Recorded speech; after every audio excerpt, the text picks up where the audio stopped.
예, 오늘 내용은 지역 화폐, 그러니까 지역 순환경제 방법론 중에 이제 첫 번째로서 지역 화폐에 대한 얘기를 해주실 겁니다. 양준호 교수님의 강의 예, 잘 부탁드리고요. 저희도 집중해서 또 잘 듣고 또 교감 나눴으면 좋겠습니다.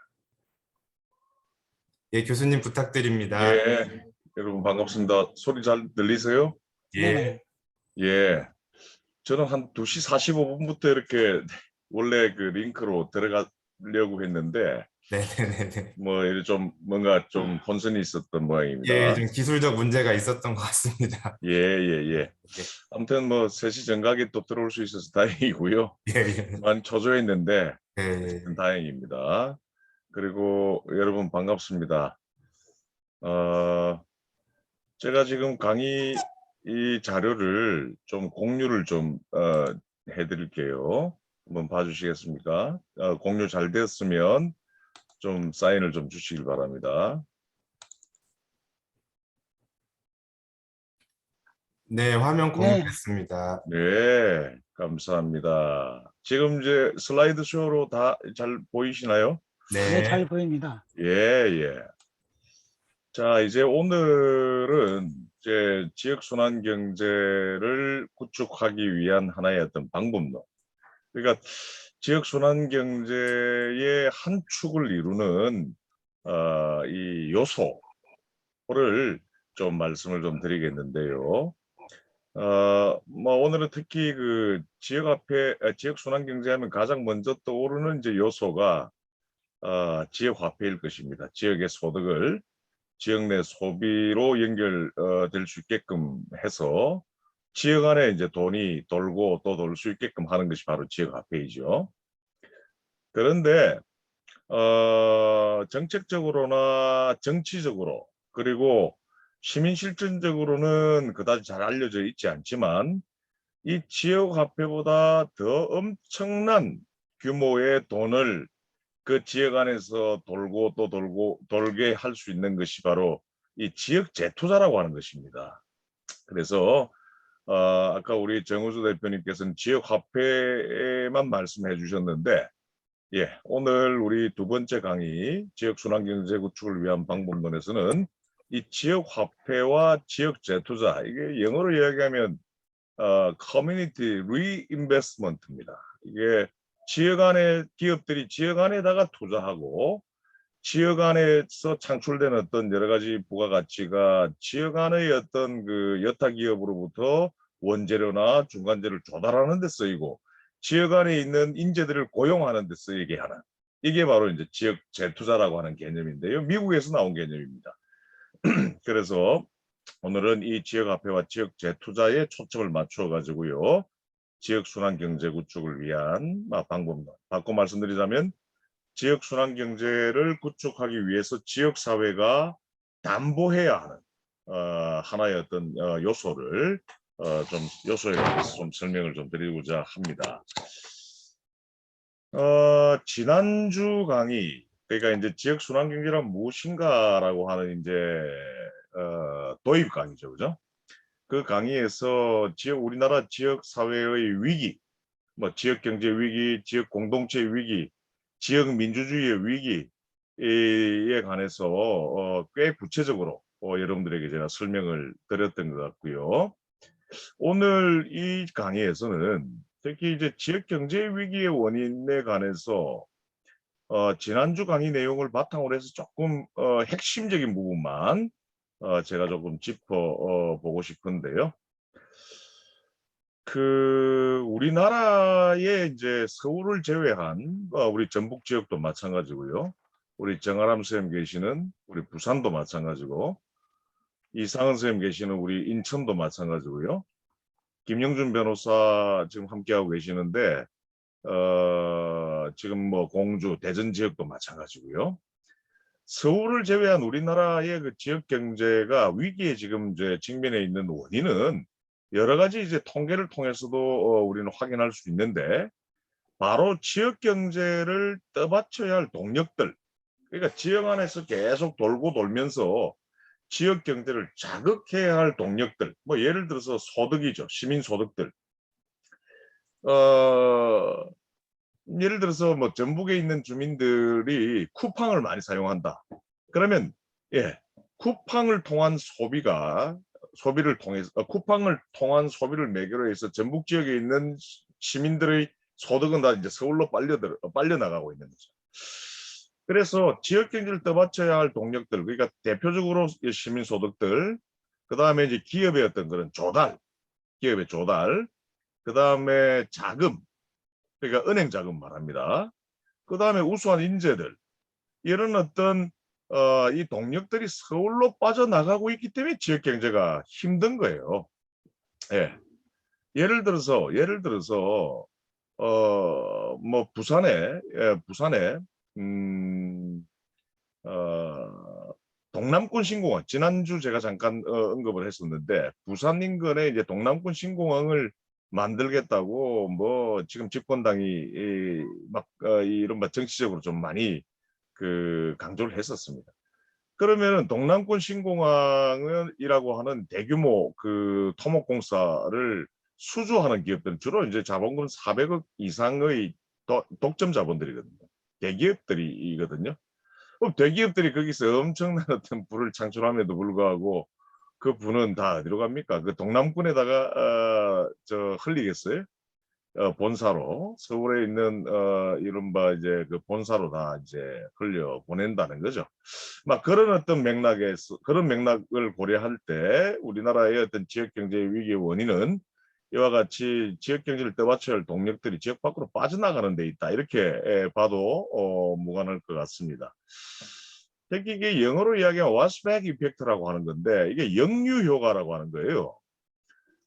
역류 효과에 대해서 잠깐만 좀 여러분들에게 좀 설명을 좀 드리자면, 제가 이제 뭐 남원에 가거나 전북 남원에 가서 강의를 하거나 전남 순천에 가서도 강의를 해봤고, 뭐 전국 각지에서 제가 이제 지역 순환 경제를 이야기하면서 서울을 제외한 모든 우리나라 모든 지역 경제는 다 지금 피폐화되어 있다라고 얘기를 하면 많은 분들이 그러세요. 교수님이 계시는 인천은 서울하고 가깝기 때문에 수도권이기 때문에 뭐 이런 어떤 지역 경제의 동력들이 유출되는 어떤 문제가 조금 더 덜할 것 아니냐라고 하면서 오히려 수도권은 지역이 아니다라고 표현을 하시는 뭐 이렇게 문제 제기를 하시는 분이 계세요. 그런데 여러분, 이런 어떤 지역의 경제 동력들이 지역 밖으로 빠져나가는 현상, 이 와시백 이펙트는요, 서울에 가까우면 가까울수록 더하죠. 여러분 이해 가시죠? 일본의 요코하마의 사례가 굉장히 대표적입니다. 이전에 요코하마가 바로 이제 동경 바로 옆에 있는 이른바 관문 도시입니다. 동경으로 가는 이제 관문인데 딱 인천과 서울의 관계라고 보시면 돼요. 근데 1970년대까지 신요코하마역에서 동경역까지는 전철로 타고 가면 1시간 30분이 넘었습니다. 왜 1시간 30분이 넘었냐면 모든 역마다 다 서는 거예요. 이걸 로컬이라고 그러잖아요. 모든 역마다 이제 다 씁니다. 그러니까 요코하마 사람들은 신요코하마역에서 이 전철을 타면 JR을 타면 동경역에 도착할 때까지 1시간 30분이나 걸리는 거예요. 그런데 막 요코하마 사람들이 아유 동경 가는 걸 좀 더 빨리 갔으면 좋겠다라고 하는 그런 어떤 뭐 이 요구를 해서 1980년대 후반에 이 신요코하마역에서 동경역까지 이른바 45분 만에 가는 세미 익스프레스가 생겼어요. 그런데 재밌게도 그 세미 익스프레스가 생기자마자 그러니까 한 동경까지 근 40분에 갈 수 있게 되면서 이 요코하마의 GRDP가 약 40%가 줄어듭니다. 근데 그 요코하마의 GRDP가 40%나 줄어들게 된 이유가 뭐냐면 바로 요코하마 시민들의 소득이 다 동경으로 빠져나가. 그러니까 이게 수도권하고 가까우면 가까울수록 오히려 좋을 것 같아 보이지만 그 지역 해당 지역의 어떤 그런 경제 동력들은 고스란히 다 빠져나가기가 수월한 이런 어떤 아이러니컬한 어떤 현상을 곤나르 미르다르라고 하는 세계적인 어떤 정치 경제학자가 정립한 바로 워시백 이펙트라고 하는 개념이죠.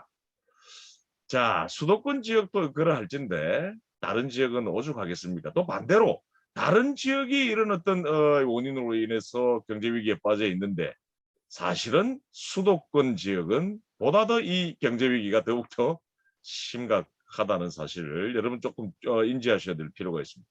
지난주 수업 때 제가 말씀드렸지만 인천이 이 지역 내 소득이 서울로 빠져나가는 그 비율이 가장 높은 지역입니다. 약 53%이고요. 부산 같은 경우에는 35%에서 한 40% 정도 된다는 말씀을 지난주에 여러분들에게 한번 말씀을 드린 적이 있습니다. 자, 이렇듯 지역 경제 위기는 지금 심각하고요. 서울을 제외한 지역 경제 위기는 심각하고요. 그 원인은 방금 말씀드린 대로 라고 여러분들이 인식하시면은 틀리지 않을 것으로 저는 봅니다. 그 다음에 지역 경제의 위기를 초래하고 있는 또 다른 하나의 원인은 지난주에도 제가 여러분들에게 강조했지만 이른바 독점 자본이 주도하고 있는 지역 경제로 편성되어 있기 때문에 그렇습니다. 예를 들자면 전북에 가도 전주에 가도 대형 마트들이 절비해 있죠. 롯데마트가 있고 홈플러스가 있고 그죠?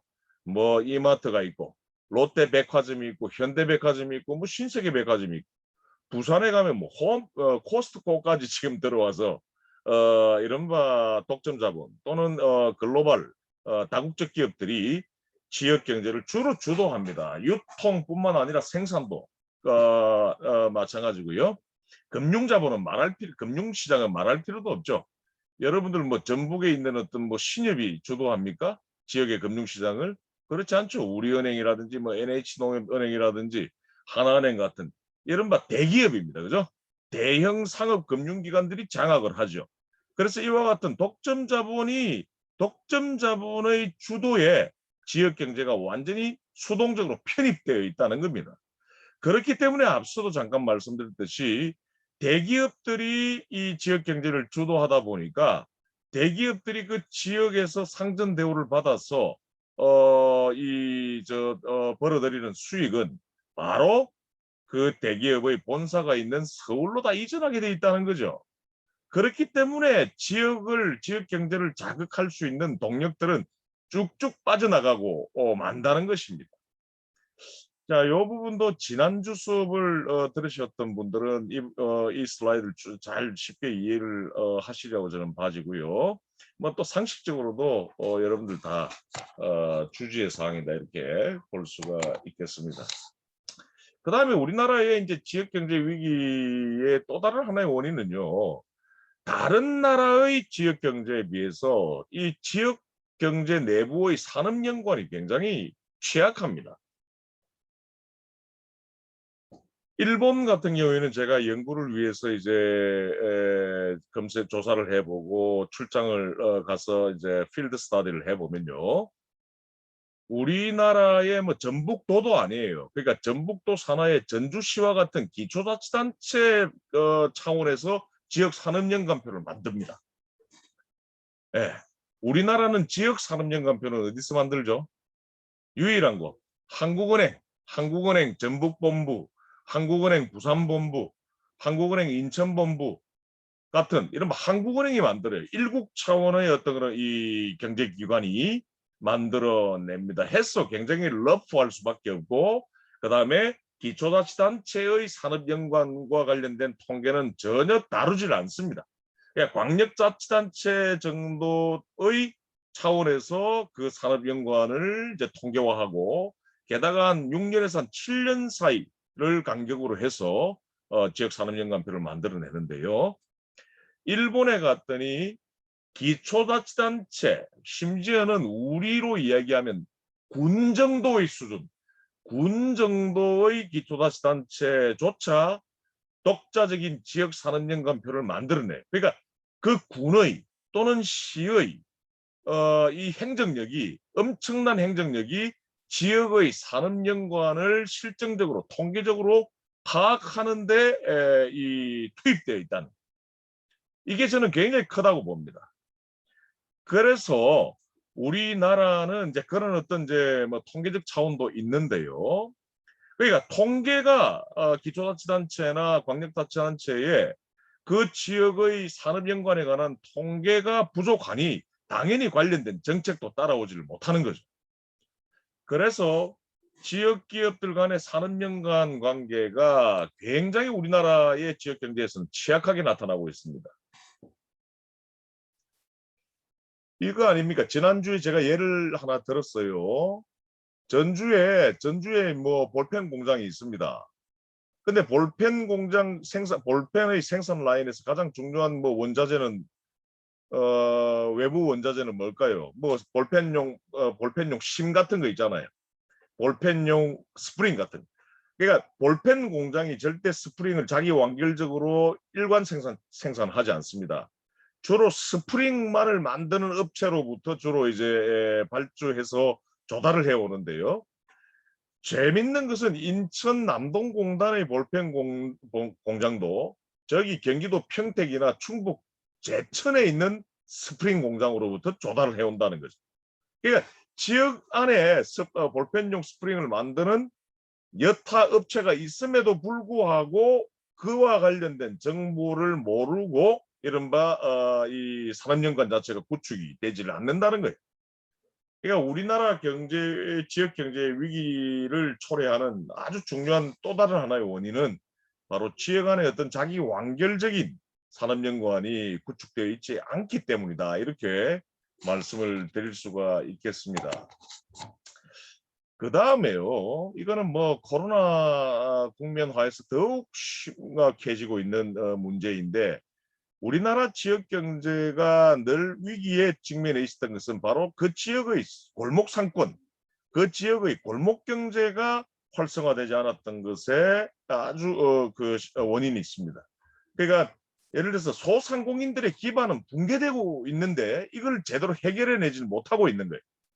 그래서 소상공인들의 경제적인 어떤 사업적 기반이 붕괴되고 있는 이유 중 가장 중요한 것은 바로 지역시장에서의 대기업의 독점력입니다. 여러분 잘 아시다시피 대형마트는 엄청난 집경력을 가지고 있죠. 예를 들어서 디스플레이라든지 그다음에 상품의 라인업이라든지 그죠? 그다음에 어떤 교통이라든지 주차 가능성이라든지 그죠? 뭐 등등 해서 이 독점 자본의 경우에는 엄청난 수준의 어떤 집경력을 가지고 있어요. 그러니까 당연히 대기업들은 이 그런 어떤 대기업들의 어떤 독점력으로 인해서 골목 경제는 본질적으로 고질적으로 이렇게 침체될 수밖에 없었던 바로 이것이 소상공인들의 기반을 붕괴시키는 요인으로 작용을 했고 이와 같은 소상공인들의 어떤 경제적인 어떤 기반 붕괴는 바로 지역 경제 위기로 직결되어 왔다 이렇게 말씀을 드릴 수가 있겠습니다. 자, 이제 우리나라의 지역 경제가 위기에 직면한 원인을 제가 뭐 짧고 굵직하게 여러분들에게 말씀을 좀 드렸고요. 그 다음에 그 위기에 관해서는 지난주 첫 번째 강의에서 제가 뭐 아주 충분히 여러분들에게 강의를 했다고 봅니다. 그래서 좀 오늘은 압축적으로 말씀을 드렸고요. 자, 그래서 이제 지역 경제의 어떤 위기를 돌파하기 위한 하나의 어떤 정책적 시민 실천적인 어떤 이 대응이 중요한데, 즉 지역 순환 경제라고 하는 지역에서 경제적인 어떤 동력이 돌고 또 돌 수 있도록 하는 이 시스템을 구조를 만들어내기 위한 이제 대응이 필요한데요.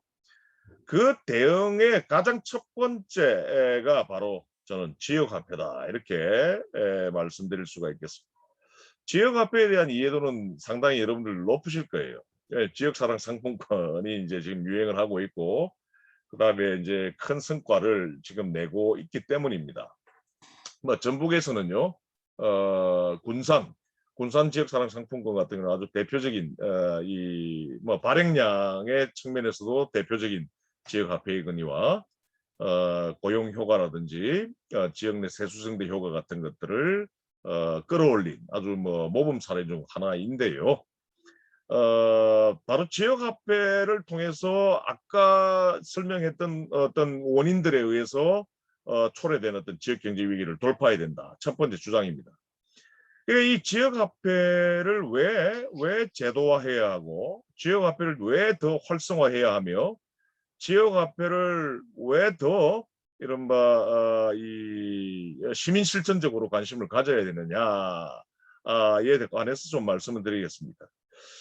일단 지역화폐는 여러분들 이제 감을 잡으셨듯이 시민 소득을 지역 내에 환류시키는 거예요. 환원시키는 겁니다. 지역 안에서 지역 시민들의 돈이 돌고 돌 수 있게끔 하는 거죠. 그러니까 시민들의 소득이 지역 내 소비로 이어질 수 있게끔 하는. 그러니까 아까 위기 우리 진단을 했잖아요. 그 위기를 돌파할 수 있는 유일한 방안인 겁니다. 그래서 소득의 역의 유출을 막아서 어떤 그 지역 내부의 판매의 계기로 또는 생산의 계기로 작동한다는 거예요. 그러니까 지역 시민들이 지역 화폐를 통해서 그 지역 안에서 이제 돈을 쓰게 되면 그 지역의 판매가 늘어나고요. 판매가 늘어나니까 뭐 소매업의 매출이 늘어나니까 이제 그 지역에 또 도매업 매출이 늘어나게 될 것이고 도매업 매출이 늘어나게 되면 이제 그 지역의 생산이 늘어나게 되는 막 그런 어떤 계기로 작동하게 되기 때문에 앞서 우리가 분석했던 위기 그 위기를 돌파할 수 있는 아주 중요한 이 장치다 이렇게 말씀을 드릴 수 있겠고요. 저는 지역화폐가 레디컬하고 그리고 중요한 이유로서 저는 지역화폐가 독점 자본을 통제하는 장치라고 하는 점에서 찾습니다. 그러니까 시민들의 자율적인 어떤 화폐 선택을 하겠죠. 그러니까 자신의 어떤 호주머니에 있는 법정 화폐나 자신의 호주머니 안에 있는 신용카드를 쓸 것이냐 아니면은 의식적으로 의도적으로 지역 화폐로 충전해서 지역사랑 상품권으로 사용할 것인가 라고 하는 이른바 시민들의 자율적인 어떤 화폐 선택을 통해서 지역 내 대기업을 특히 유통 독점 자본들을 통제하죠. 지난주 수업 시간에도 말씀드렸지만 우리나라에서 지역사랑 상품권이 도입된 이후에 대규모 소매업자와 소규모 소매업자 사이에 소매업자 간의 매출 증감률은 완전히 역전하게 되죠. 그러니까 대형마트의 경우에 지역화폐 이후에 매출 증감률이 크게 줄어들었다는 것은 여러분들 주지의 사항이다 이렇게 말씀드릴 수가 있겠습니다. 저는 우리나라의 기획재정부가 내년에 2022년부터 이 지역화폐와 관련된 그 정부 예산을 77% 줄이겠다고 그러잖아요.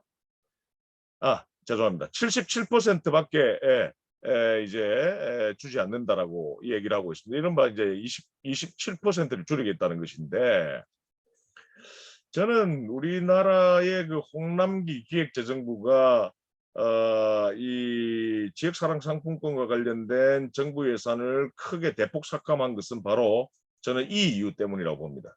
이른바 독점 자본의 매출 증감률을 크게 줄이는 것이 바로 지역화폐이기 때문이다. 그러니까 결과적으로 기획재정부가 대기업 독점 자본 편을 들고 있기 때문에 지역화폐와 관련된 정부 예산을 크게 삭감하겠다라고 하는 것을 저는 봤습니다. 그 다음에요.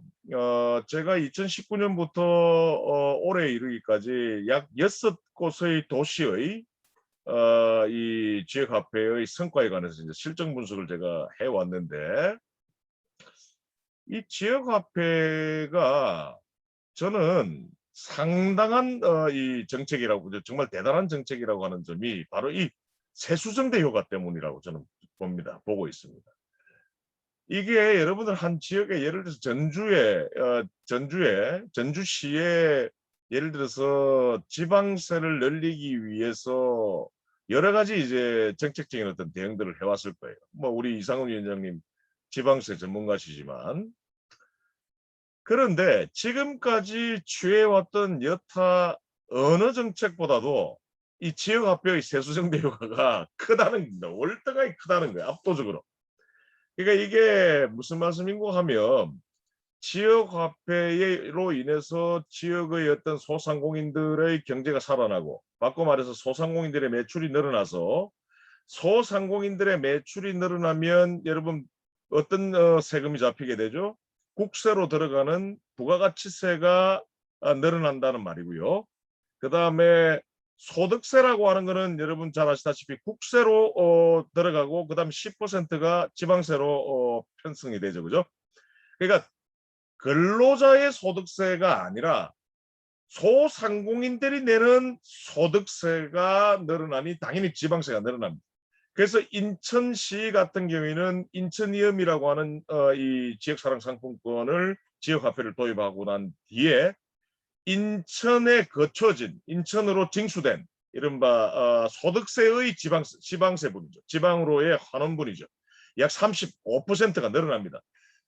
지방세의 오랜 동안의 30년 동안의 어떤 지방세의 어떤 변동 추이를 저희들이 데이터를 보게 되면 단 한 번도 10% 이상 떠본 적이 없습니다. 그러니까 10% 이상 지방세가 인천의 지방세가 늘어난 적이 없습니다. 그런데 2018년 이후에 45%가 늘어났다는 것은 이건 아주 경이적인 파격적인 수치인 거죠. 그 정도로 이른바 세수, 특히 지방세 중에서 소상공인들이 내는 이른바 소득세의 지방세 환원분, 이것은 이 지역 화폐를 통해서 정말 기하급수적으로 늘어났다라고 표현해도 저는 과언이 아니다라고 저는 봐지고요. 반대로 국세 차원에서도 부가가치세, 제가 분석한 결과에 의하면 인천만 얘기해서 죄송한데요. 2018년도 중반에 인천의 지역화폐가 제도화된 이후에 반년 만에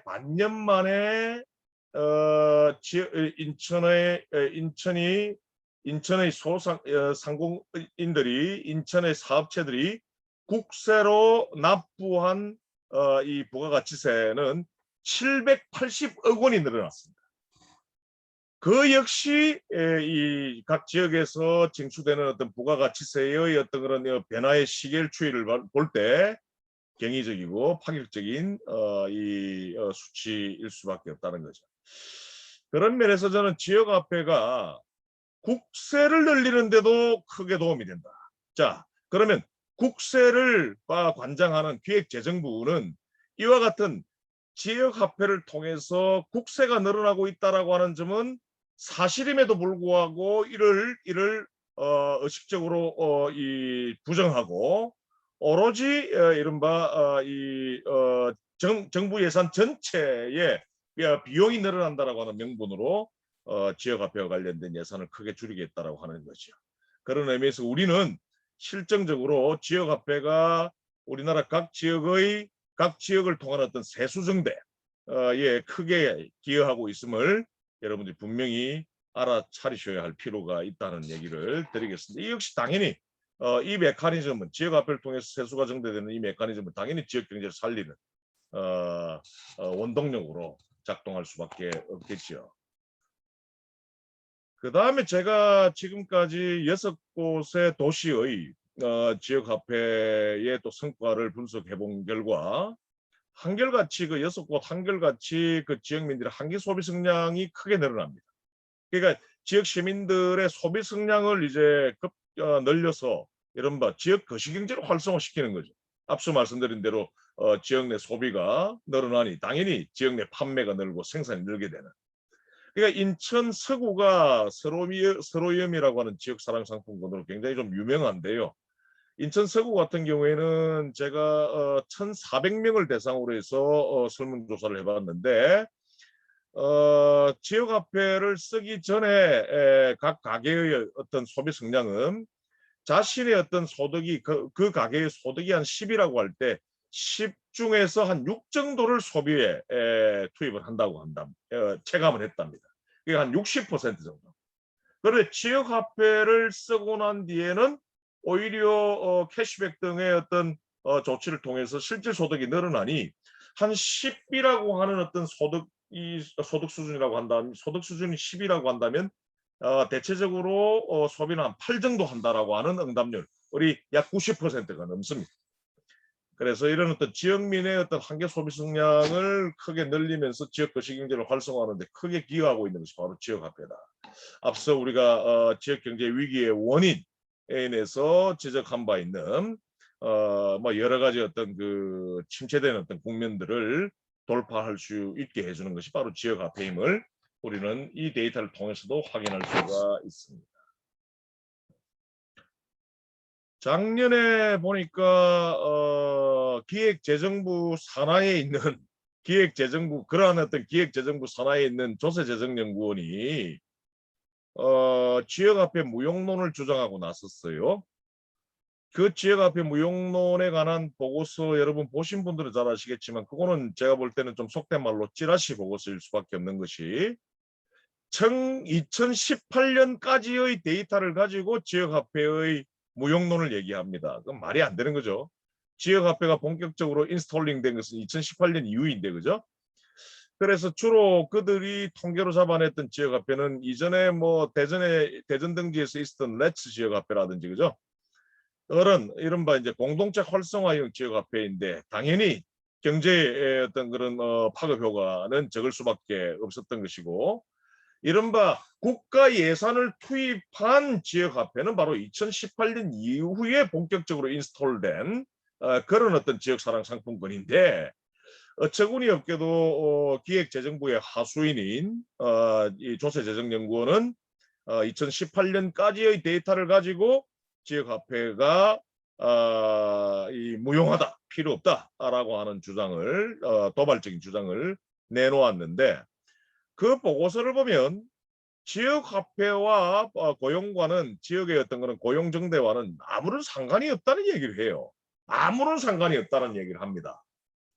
그런데 제가 분석을 해볼 때는 그렇지 않아요. 경기도 시흥도, 경기도 부천도, 경기도 오산도, 남원, 죄송합니다. 전남 순천도, 그리고 인천 서구도, 그리고 인천시 전체도, 군산도 지역화폐를 썼더니 그 지역의 고용이 현저하게 늘어나요. 그러나 중요한 건 조건이 있습니다. 전 산업에서 고용이 늘어난 건 아닙니다. 주로 여러분 지역화폐가 가장 많이 유통되는 업종이 어디지요? 소매업이죠. 그 다음에 음식업, 뭐 숙박업 같은 그러니까 제1차 이른바 소매업 산업이라고 하는 그러니까 소비자와 가장 가까운 그런 어떤 산업들을 제1차 소매업 산업이라고 그러는데요.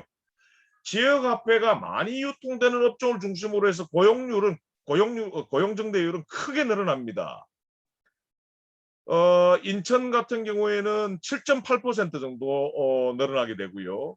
인천 서구 같은 경우에는 11.4%가 늘어나게 되고 그다음에 군산 같은 경우에는 군산의 이제 실정 분석 보고서에 의하면 5% 이상 늘어납니다. 그런데 이제 또 다른 하나의 두 번째 조건이 있어요.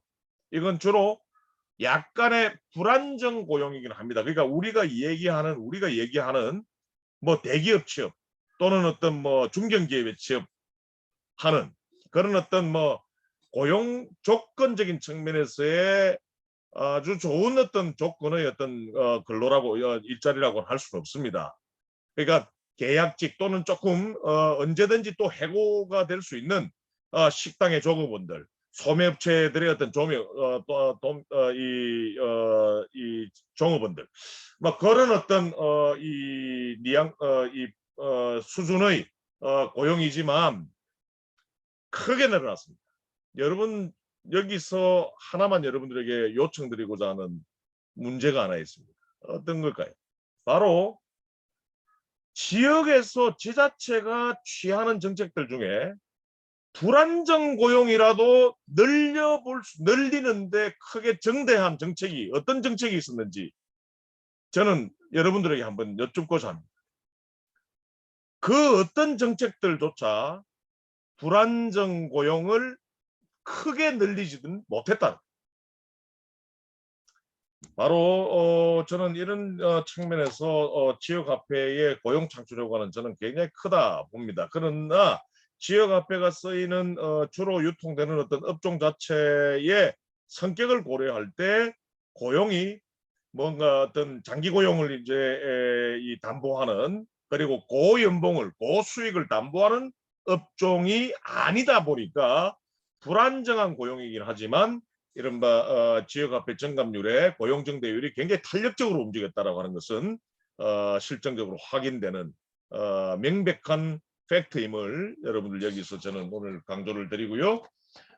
이런 측면에서 이런 몇 가지 어떤 측면에서 볼 때 지역화폐는 지역 순환 경제를 구축하는 아주 중요한 하나의 어떤 시민 실천적 그리고 정책적인 대안이다 이렇게 말씀을 드릴 수가 있겠습니다. 그래서 지역의 소득을 지역 내 소비로 연결시키고 지역의 세수를 늘리고 그리고 지역의 골목 상권을 활성화하고 지역의 고용을 늘리고 그리고 지역 내의 산업 연관을 강화하는 데 기여하는 이 지역화폐.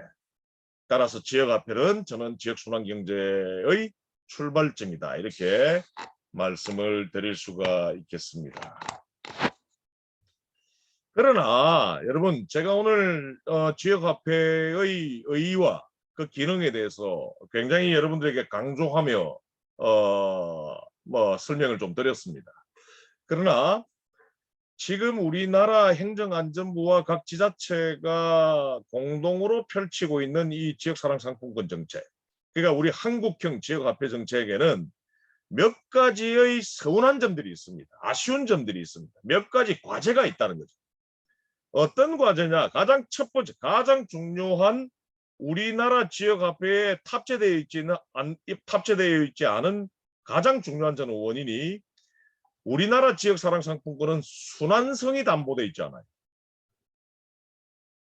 정우주 대표님이 나는 이번 주에 한 10만 원어치 지역화폐를 사서 충전해서 지역화폐로 내가 소비 선택을 하고 싶다라고 하는 결정을 했다고 하십시다.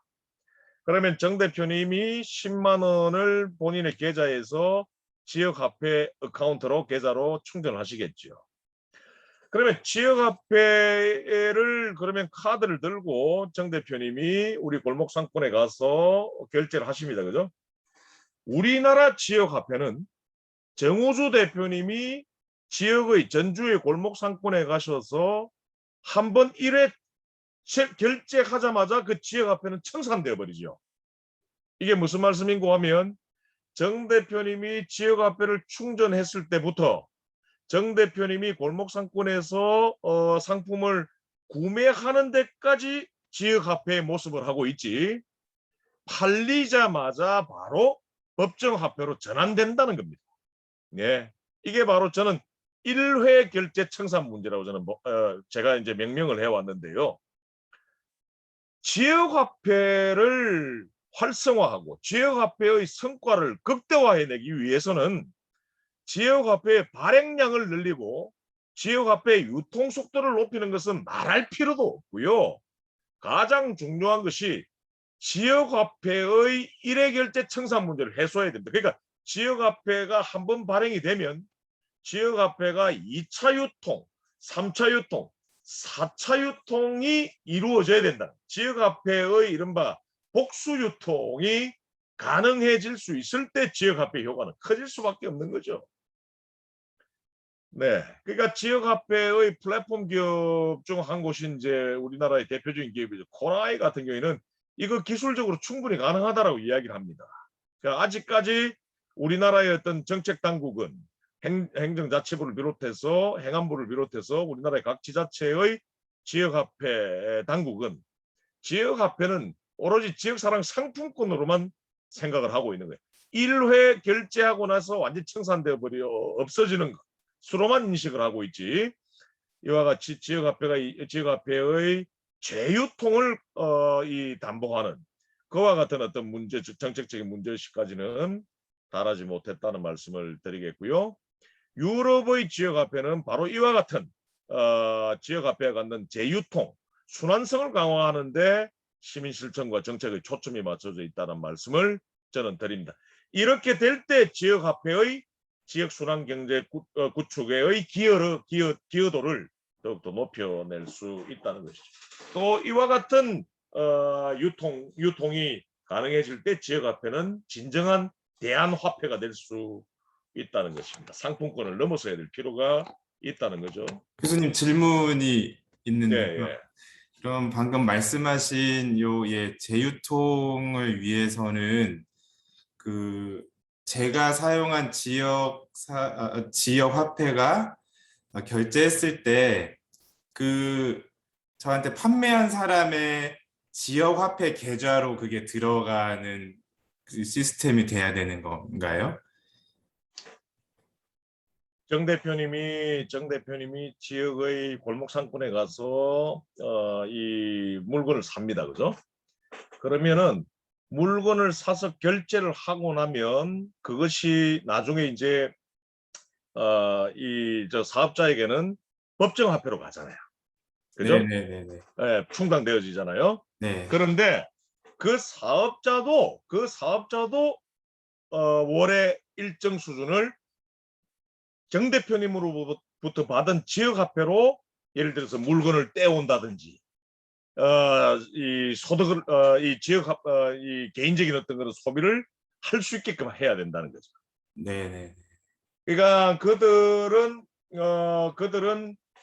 정 대표님과 같은 지역 화폐를 사용하고자 하는 소비자들이 많으니까 매출도 늘어날 것이고 또 그들의 어떤 그런 매출 중에 일부는 지역 화폐로서 물건을 떼온다든지 그 개인 소비를 하게 된다면 지역 내의 이른바 지역 화폐의 어떤 발행량과 유통량은 더욱더 많아질 수밖에 없다는 거죠.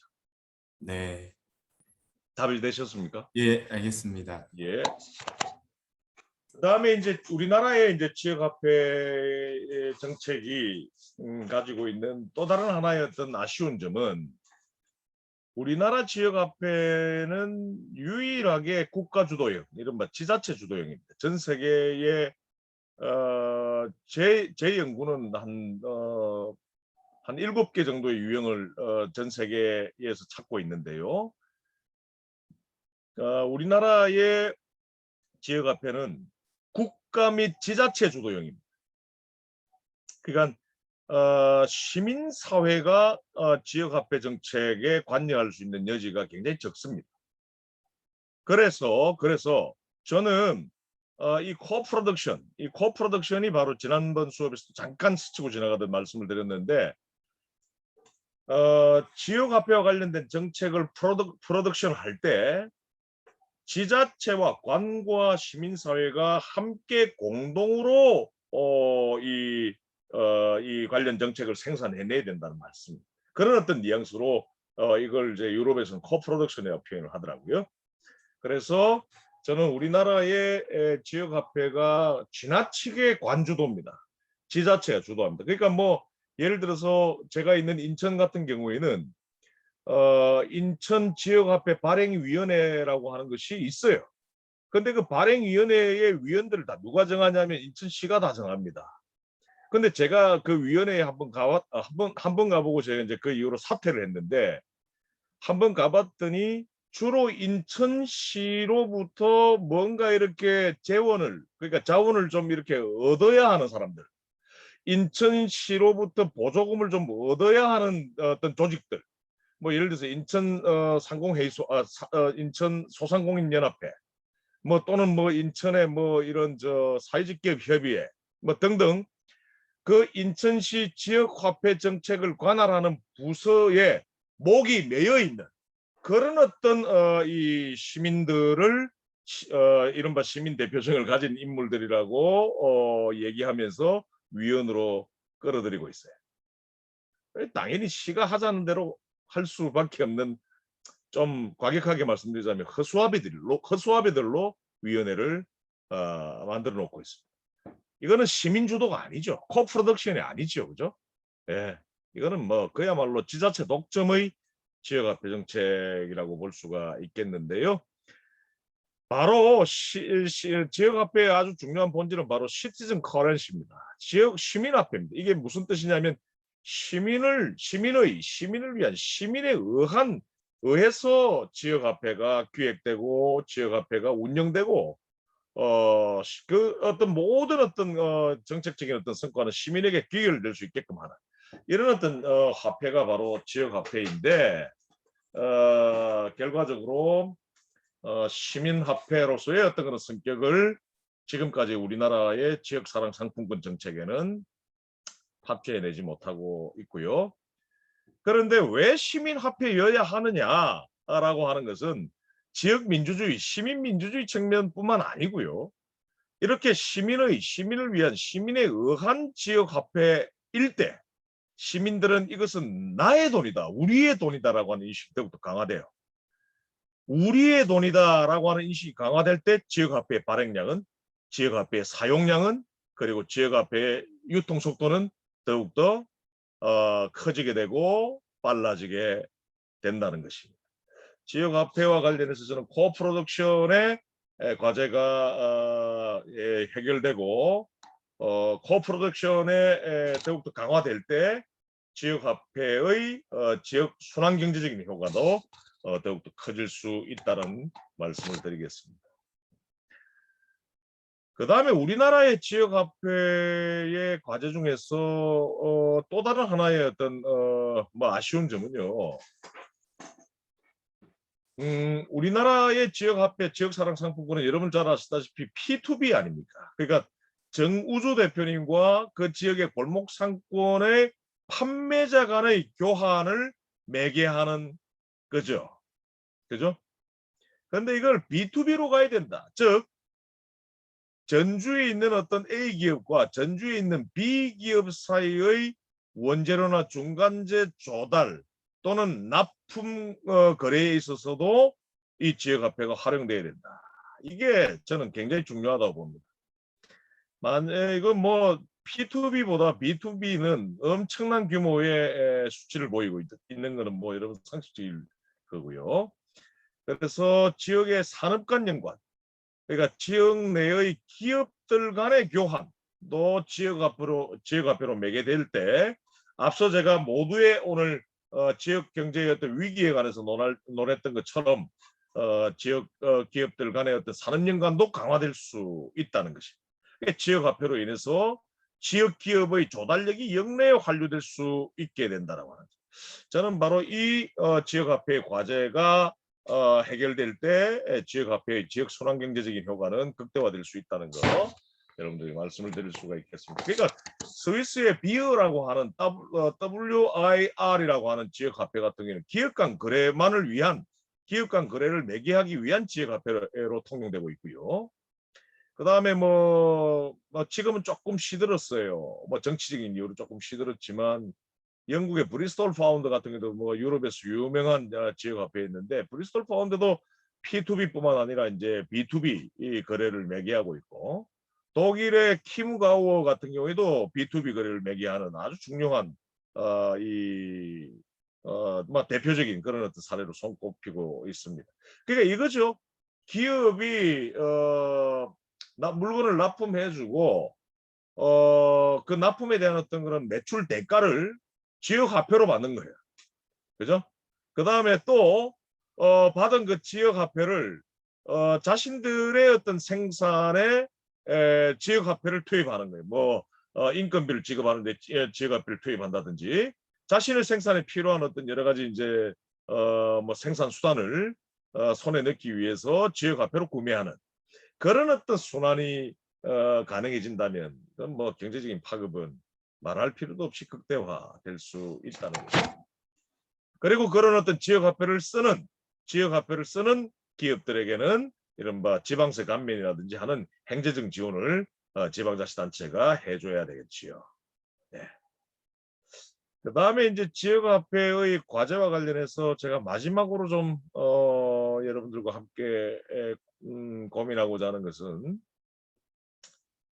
저는 지역화폐는 언어로서의 기능이 더욱더 크다는 생각을 저는 하고 있습니다. 왜냐하면 이거는 제 자의적인 생각이 아니라 전 세계에 있는 뭐 3,000개 이상의 지역화폐를 제 연구팀은 들여다보지 않은 지역화폐가 없어요.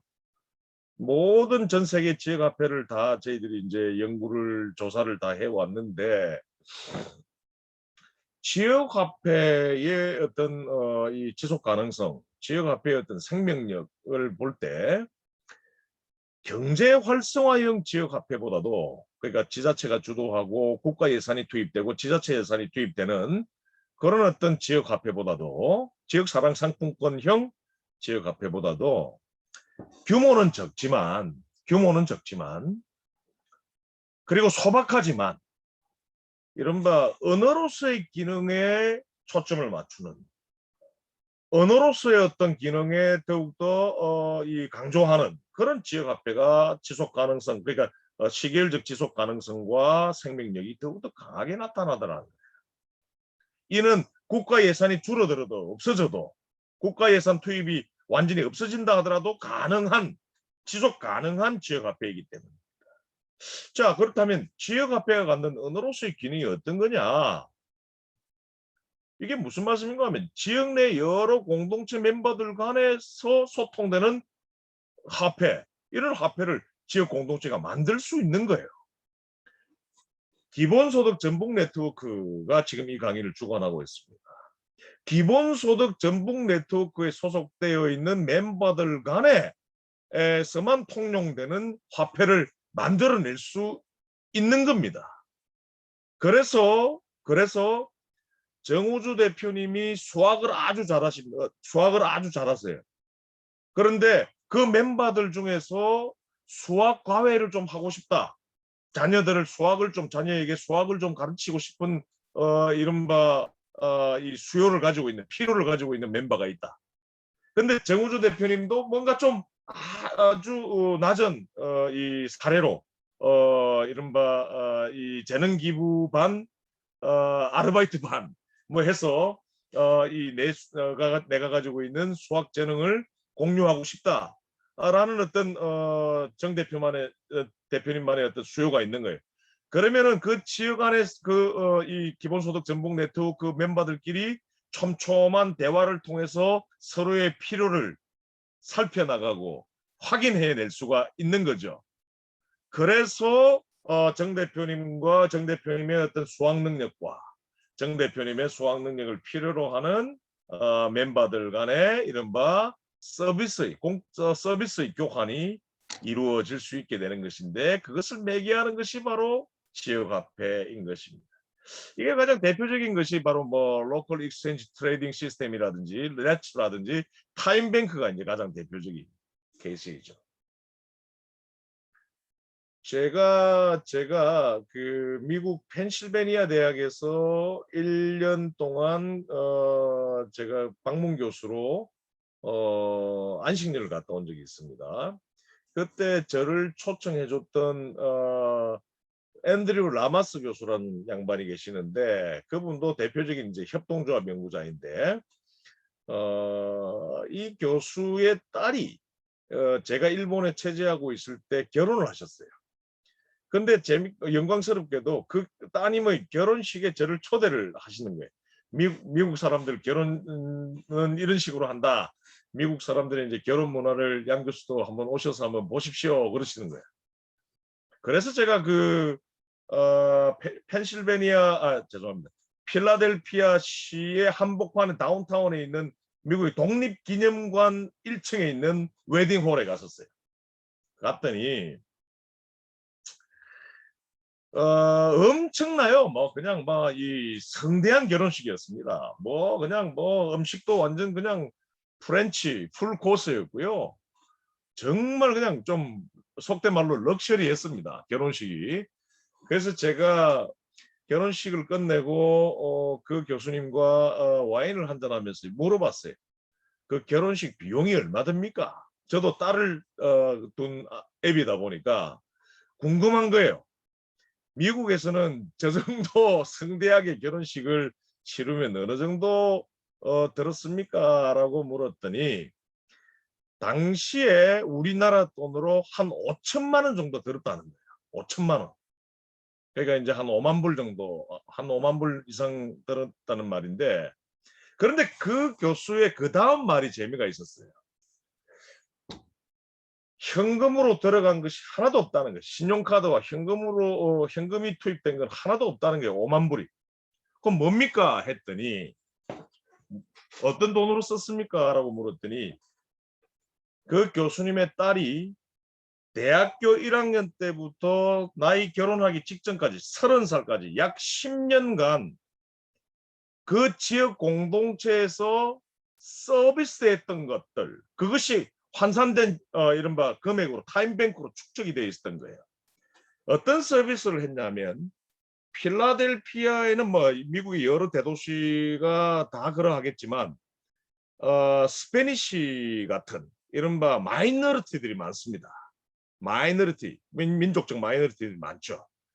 영어를 하지 못하는 스페니시들을 대상으로 이 교수님의 딸은 스페인어를 전공을 하고 있었던 학생인데 고등학교 때부터 스페인어를 잘했던 친구예요. 그래서 그 민족적 마이너리티 분들에게 그는 10년 동안 영어를 가르쳐오는 이른바 서비스를 제공해 왔던 거죠.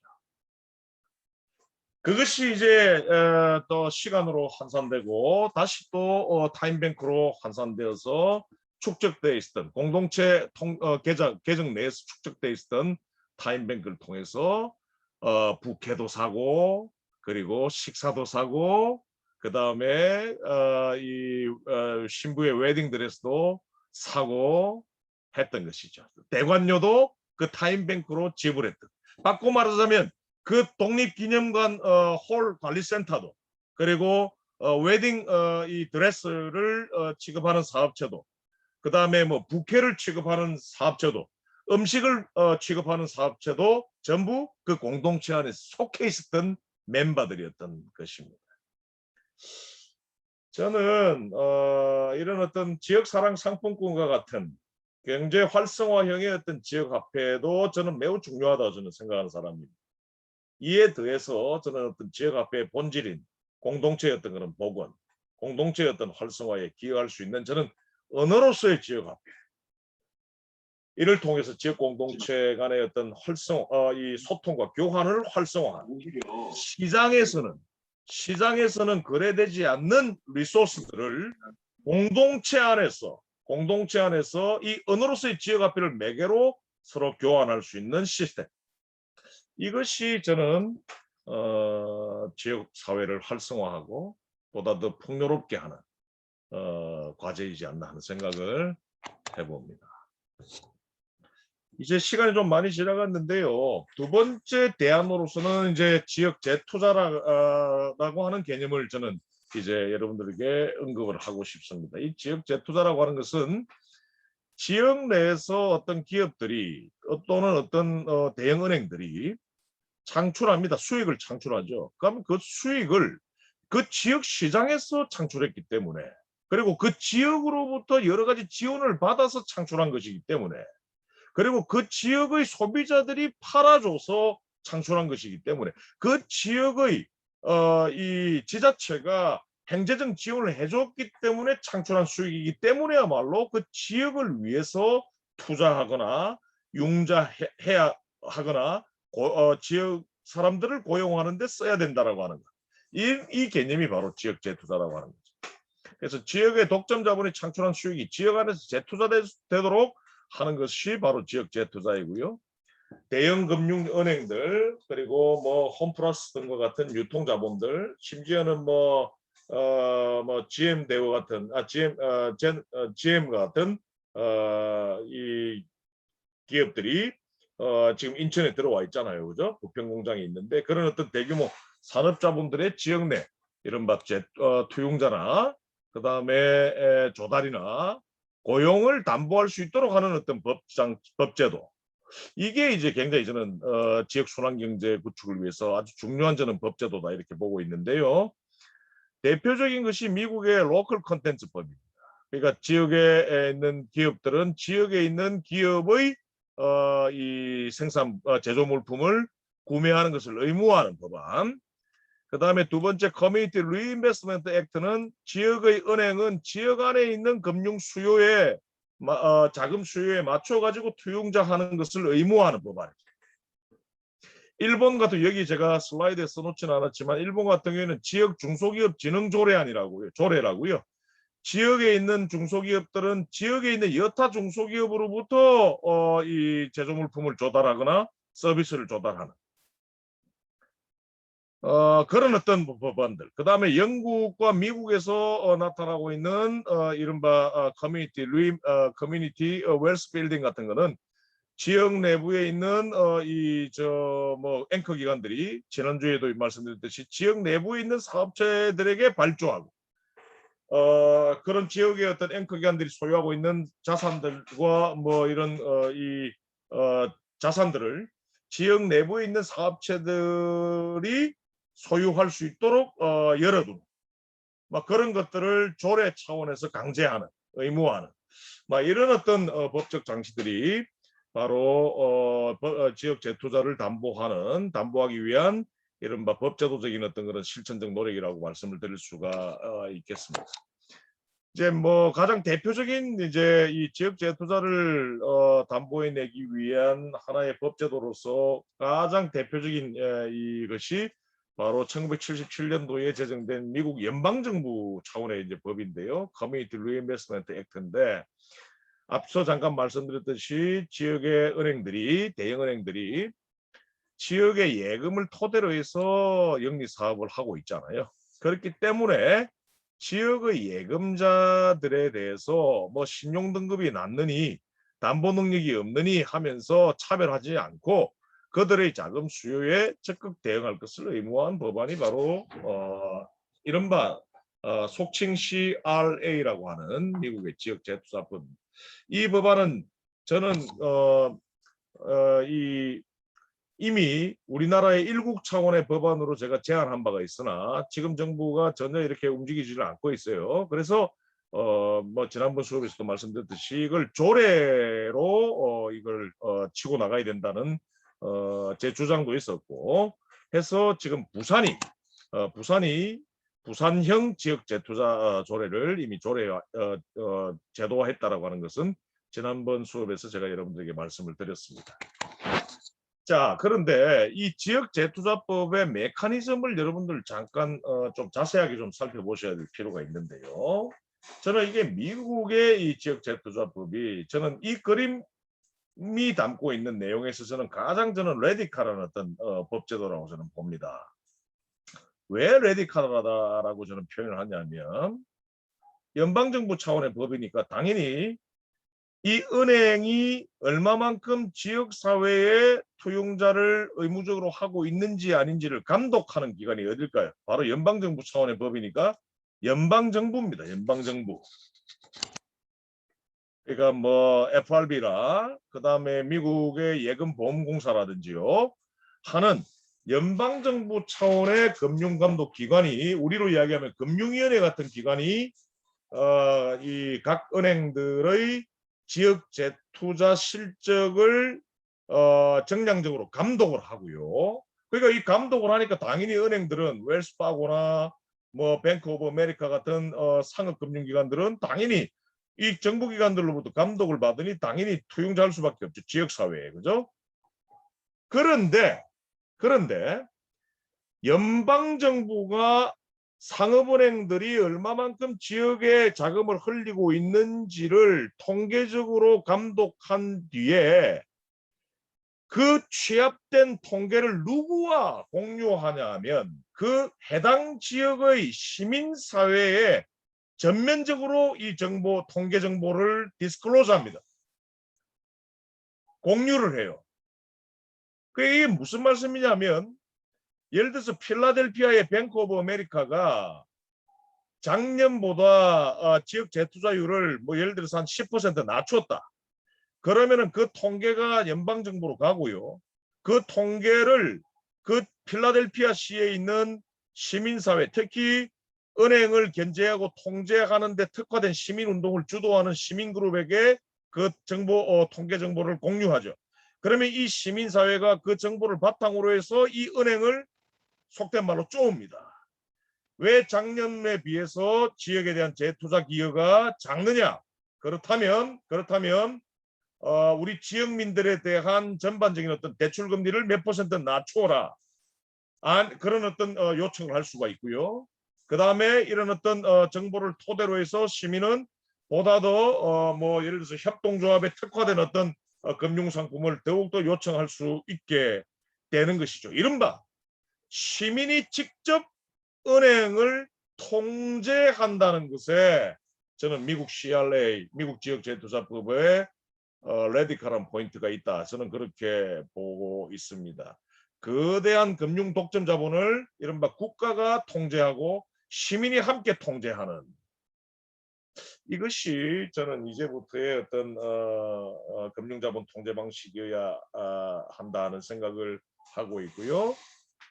미국에서도 이 지역 재투자법이 잘 이른바 수행되고 있는 지역 재투자법의 성과가 그러니까 지역 재투자법에 의한 이른바 의무를 은행이 적극적으로 수행하고 있는 지역일수록 지역 경제의 순환성이라고 할까요? 지역 순환 경제적인 효과가 높게 나타나고 있습니다. 어쩌면 당연한 것일지 모릅니다. 그래서 이제 이런 어떤 지역 재투자법을 통해서 미국에서는 각 은행들이 돈을 내놓게 되는 거죠. 지역 재투자를 위한 기금을 내놓게 되는 것이고, 그래서 은행뿐만 아니라 이제 제다 파운데이션, 그다음에 주정부, 그다음에 개인 기부 등을 통해서 주로 여기서 80%는 아까 이야기했던 지역 재투자법을 통해서 은행이 내놓는 이제 투용자 기금이죠, 그죠? 이걸 이제 Community Development Financial Institution이라고 CDFI라고 하는 지역 공공은행이 이 기금들을 모아서 대부분의 돈은 아까 이야기했던 지역 재투자법을 통해서 각출되는 돈이고요. 이 CDFI가 직접적으로 지역에 자금을 흘려보낸다라고 말씀을 드릴 수가 있겠습니다. 미국의 지역 재투자법에 관한 내용들 여러분들 그냥 좀 참고를 하시라고 제가 일단 슬라이드에 넣었는데, 나중에 제가 파일을 우리 단톡방에 공유를 드릴 테니까요. 여러분들 중에서 혹시 또 미국의 지역 재투자법에 대해서 더 깊은 관심이 계시는 분들은 파일을 통해서 여러분들이 참고하시면 되겠습니다. 그래서 제가 지금 방금 이 첫 번째 그림을 통해서 여러분들에게 좀 강조를 드렸죠. 이 지역 재투자라고 하는 것은 대형 금융자본, 즉 독점 자본을 시민이 직접 통제해낼 수 있도록 하는 장치라는 점에서 저는 큰 의의가 있다는 얘기를 합니다. 그죠? 하고 싶습니다. 그래서 시민이 직접 대형 금융자본, 심지어는 부산 같은 경우에는 금융자본뿐만 아니라 유통자본, 산업자본까지도 견제할 수 있도록 한 게 바로 부산형 지역재투자 조례거든요. 특히 독점 자본의 자금 흐름이 공공적으로 흐를 수 있게끔 제어하는 것. 이게 바로 이제 미국의 지역재투자법 그리고 부산형 지역재투자 조례인데, 저는 이러한 어떤 법제도 장치를 통해서 저는 골목상권 복원뿐만 아니라 지역 순환경제의 어떤 구축뿐만 아니라 저는 지역 차원의 경제민주주의를 저는 담보해낼 수 있다, 이렇게 보고 싶습니다. 모두의 저는 여러분 우리나라 지역 경제의 위기가 초래된 하나의 중요한 원인으로서 지역 경제가 어디에다 편성돼 있다고 말씀드렸어요? 독점 자본에 의해서 다 편성돼 있기 때문에 지역 경제 위기는 초래될 수밖에 없다는 말씀을 드렸잖아요.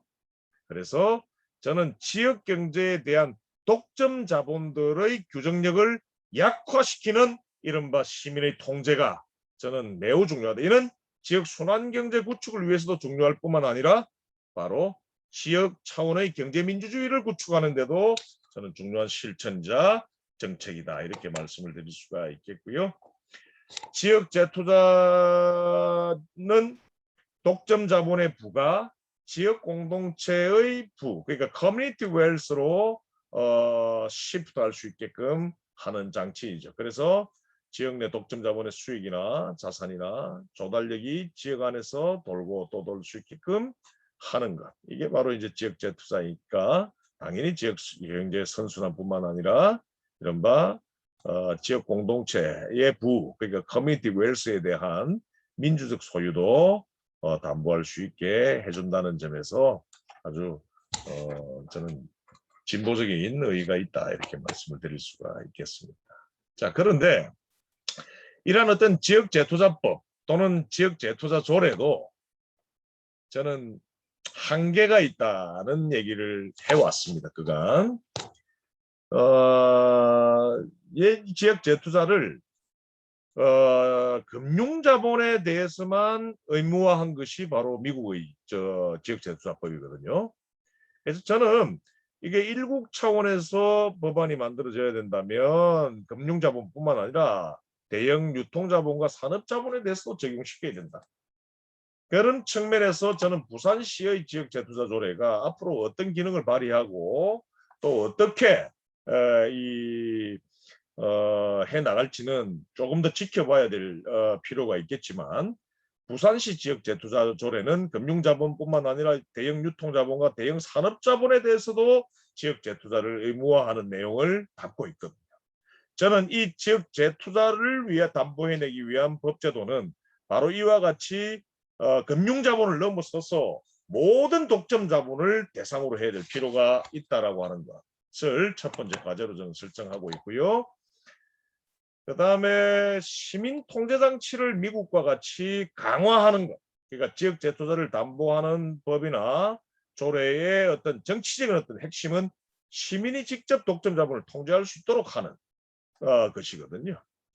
제가 아까 강조하면서 소개드렸던 미국의 어떤 CRA 법이, 지역 재투자법이 시민사회가 은행과 직접 교섭해서 은행을 직접 통제할 수 있도록 했던 것과 같이, 이른바 우리나라의 이제 지역 재투자를 담보해내기 위한 법제도, 그리고 그 법제도를 제도화해내기 위한 시민 실천에 있어서 저는 이 지역 재투자를 담보하는 법과 조례 내에 시민 통제력을 더욱더 강화할 수 있도록 하는 내용들이 저는 녹아들어야 될 필요가 있다는 것을 강조드리겠습니다.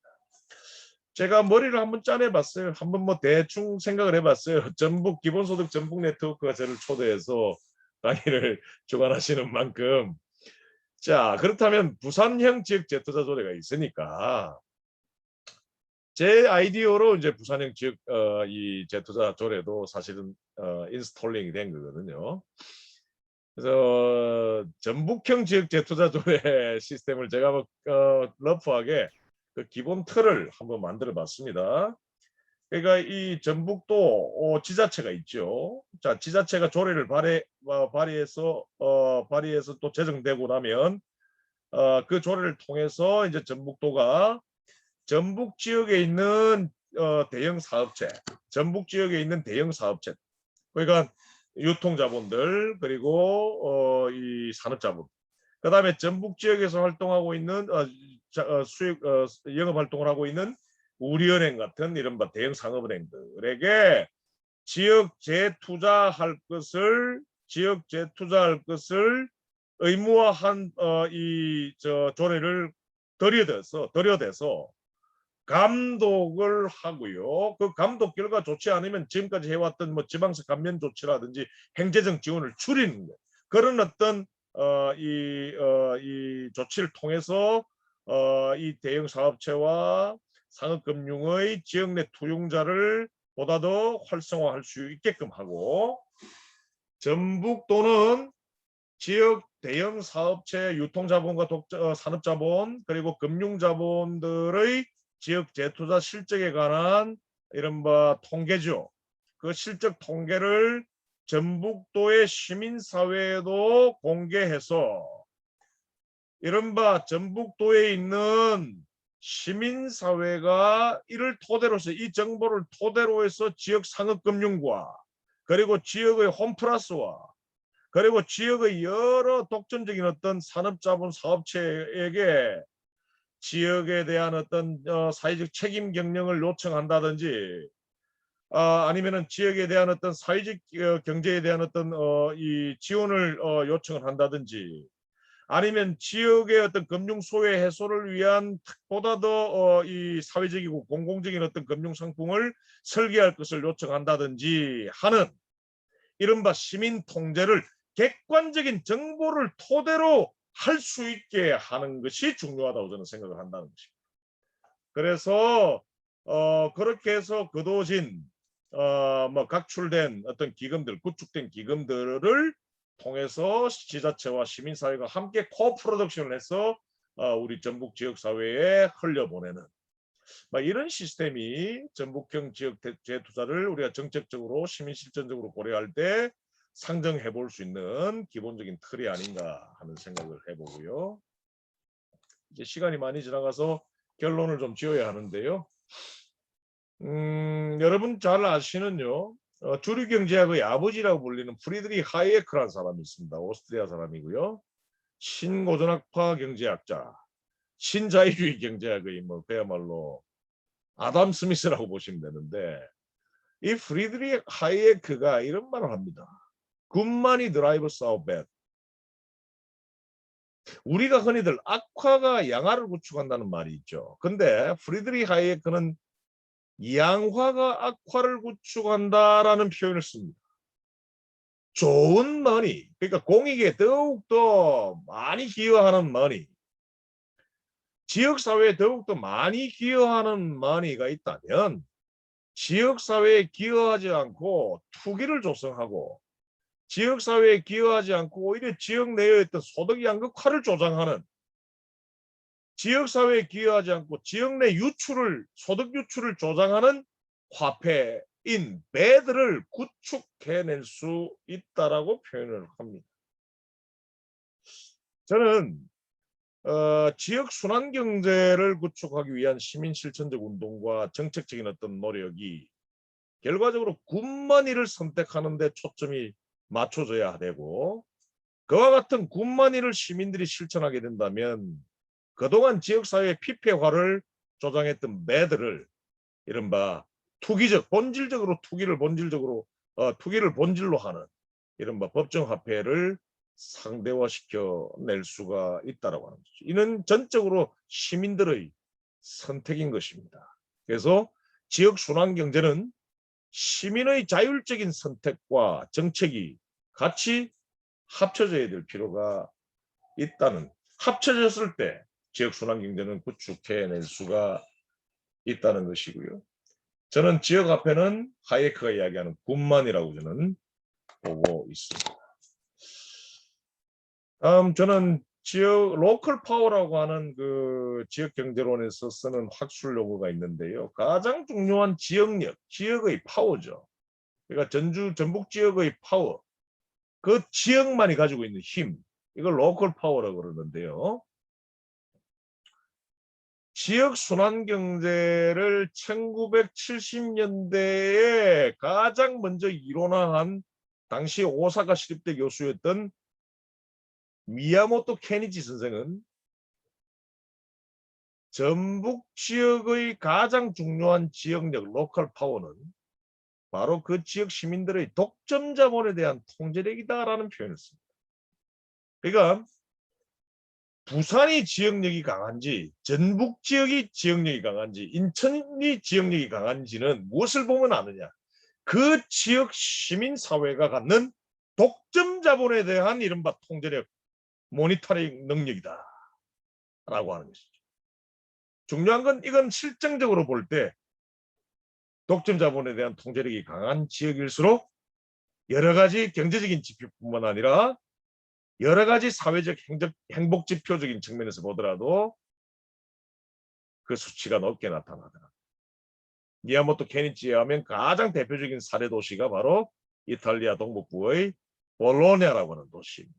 그리고 캐나다 퀘벡의 이른바 퀘벡 시티라고 하는 도시죠. 그 지역의 공통점이 바로 독점 자본에 대한 통제력이 굉장히 높다. 오늘 제가 여러분들에게 말씀드렸던 지역 재투자, 전북형 지역 재투자법, 전북형 지역 재투자 조례에 녹여놓은 저의 강조점은 바로, 그리고 또 지역 순환 경제를 구축하기 위해서 가장 중요한 지역력 요소는 바로 독점 자본에 대한 통제력이다라고 하는 것을 여러분들에게 강조를 드리겠고요. 지역화폐를 위한 재원으로서도 저는 지역재투자법이 활용될 수 있지 않겠나 하는 생각을 합니다. 이제 여러분 앞서 말씀드렸죠. 2022년에 정부의 지역사랑상품권 예산이 여러분 77%로 줄어든다는 거. 아까 제가 말씀드렸습니다. 저는 원래 2년 전부터 행정안전부가 주관하는 지역화폐 정책 TF에 제가 들어갔었어요. 그래서 제 행정안전부의 공식적인 입장을 잘 압니다.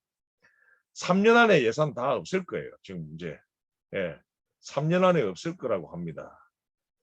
그렇다면 만약에 어떤 정치적인 어떤 뭐 지형도 좋지 않아서 지역화폐를 제도화하고 정책화하기 위한 지원이 완전히 제로가 된다고 할 때, 그러면 그 지역은 어떤 것을 재원으로 지역화폐를 유지할 수가 있느냐.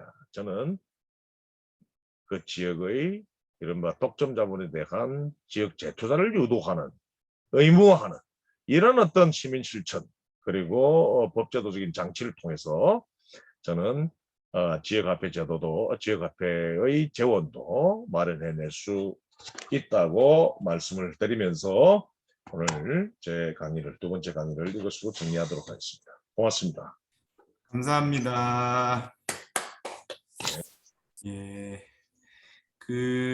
오늘 이제 지역화폐와 지역 재투자 강연해 주셨는데 10분 정도 Q&A를 좀 진행하도록 하겠습니다.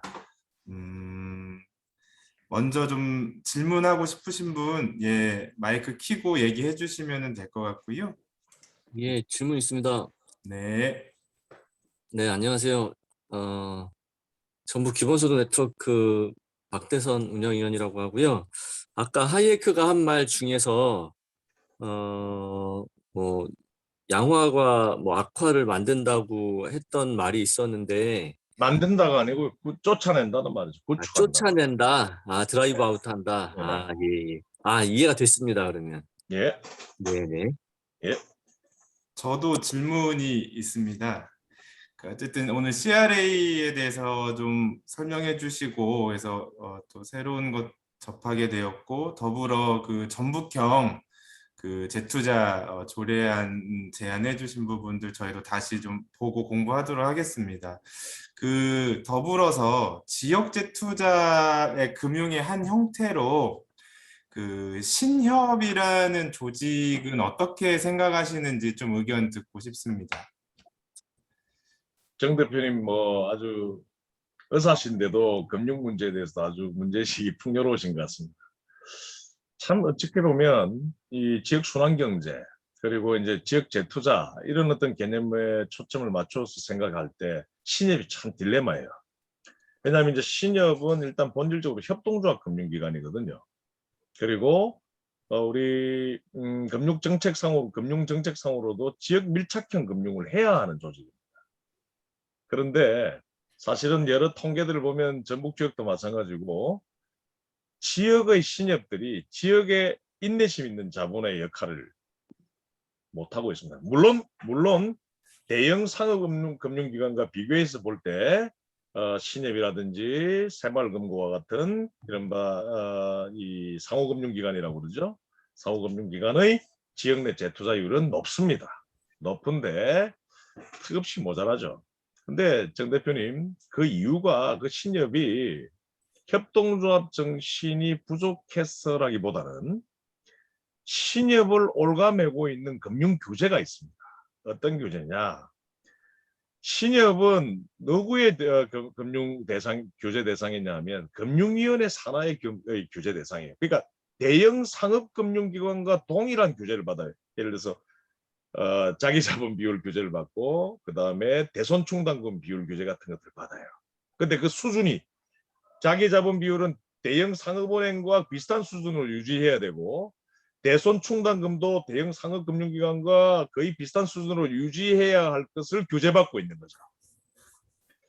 그러니까 당연히 신협은 지역에 밀착적인 어떤 그런 금융을 하고 싶고 뭔가 좀 사회적 경제 조직 인인 만큼 지역의 사회적 경제에 기여할 수 있는 어떤 투용자를 하고 싶지만 그런 투용자를 하다 보면 리스크가 일단 좀 크고 그 다음에 수익률이 낮기 때문에, 왜냐하면 저리대출로 자금을 공급해야 되기 때문에 수익률이 낮기 때문에 금융위원회가 설정해 놓고 있는 자기자본 비율 규제 라인을, 대손충당금 비율 규제 라인을 맞추어내기가 어려운 지금.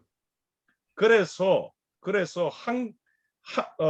좀 가능하면 빨리, 가능하다면 정말 빨리 신협을 협동조합으로 봐야 한다라고 하는 인식을 대중화해야 되고요. 그런 어떤 문제의식의 연속선상에서 신협을 빨리 대형 상업금융기관으로 인식하고 있는 금융위원회의 어떤 규제 박스로부터 빨리 빼내야 된다고 하는 생각을 저는 하고 있습니다. 예. 예, 감사합니다. 네. 또 다른 분도 질문 있으시면 네, 마이크 켜고 얘기해 주시면 되겠습니다.